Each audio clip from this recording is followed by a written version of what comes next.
रीति की रीति कभी कहाँ सोए। अगर आप किसी का बंदगी करोगे तो सबसे पहले उसके रूप को देख लो, और रूप को देखने के बाद अपने शिष्य को उसके चरणों में स्पर्श करो, और मुंह से साहिब शब्द का उच्चारण करो। इस रीति से, इस नियम से अगर कोई बंदगी करते हैं तो वही सच्चा भगत है, सच्चा कवि है, सच्चे संत हैं। ये तुलसी महाराज मानस में लिखते हैं। तो साहेब कैसे हैं? साहेब किसको कहते हैं? तुलसी महाराज मानस में लिखते हैं,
तुलसी महाराज रामचरितमानस में लिखते हैं,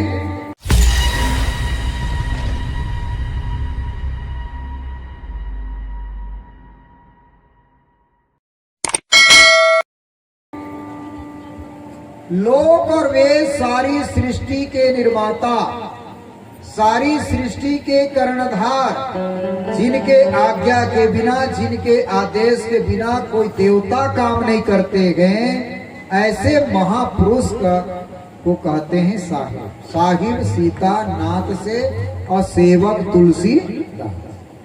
सबका नाथ, सबका मालिक कौन है? तो सबका नाथ, सबका मालिक वो साहिब हैं।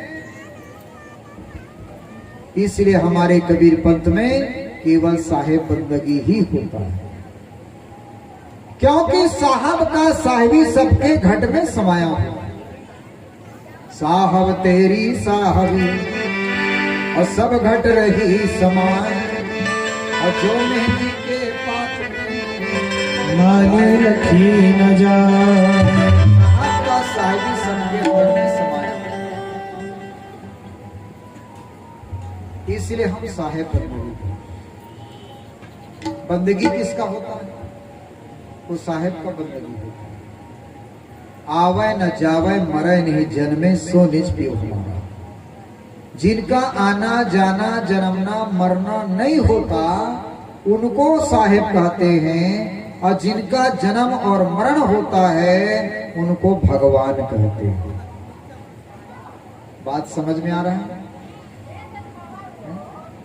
ये मत कहना भगवान और साहेब एक ही है, अलग है। जो माँ की गर्भ से जन्म लेता है, भक्ति करता है, तो भगवान बन जाता है। लेकिन जो माँ की गर्भ से जन्म ना ले उसे साहेब कहते हैं। तो साहेब कैसे हैं ये भी वर्णन किया तुलसी महाराज रामायण में। वो साहेब भी वर्णन किया, साहेब कैसे हैं? बिनु पग चलाए सुरही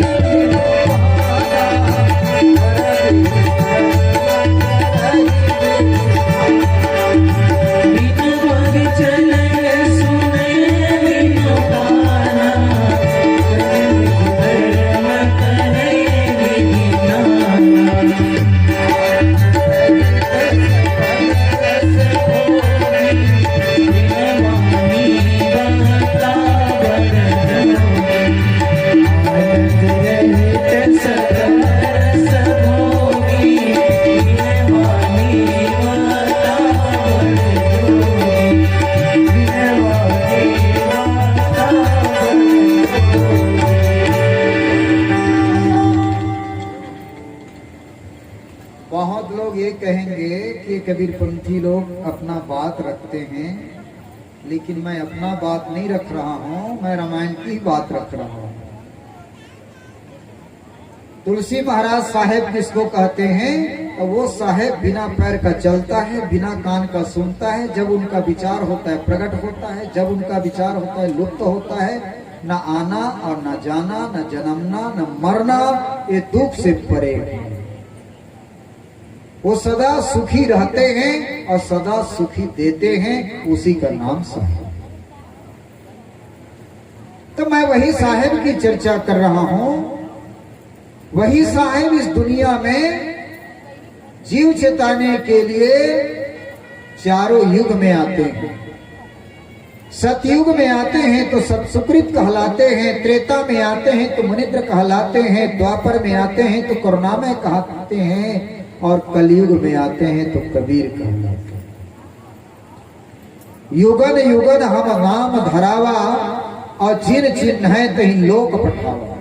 साहब कहते हैं धर्मदास जी, मैं चारों युग में आया, क्योंकि धर्मदास साहब की महान शिष्य, कबीर साहब के महान शिष्य हुए धर्मदास जी साहब। तो धर्मदास पूछते गए, सदगुरु कबीर साहब बताते गए। तो सदगुरु कबीर साहब के पास धर्मदास जी साहब पूछते हैं, एक एक बात पूछते हैं, जीवन कल्याण के लिए पूछते हैं। ये साहब धनी धर्मदास साहब पूछते हैं, तब कबीर साहब बताते हैं। धर्मदास जी पूछते, साहेब आपका आगमन क्यों हुआ और कहां से आए, क्यों आए, इसके बारे में थोड़ा सा बताओ। सदगुरु कबीर साहब का धर्मदास, मेरे आने का कारण है, जीव दुखी देखे भव सागर, अता कारण पगुधारा।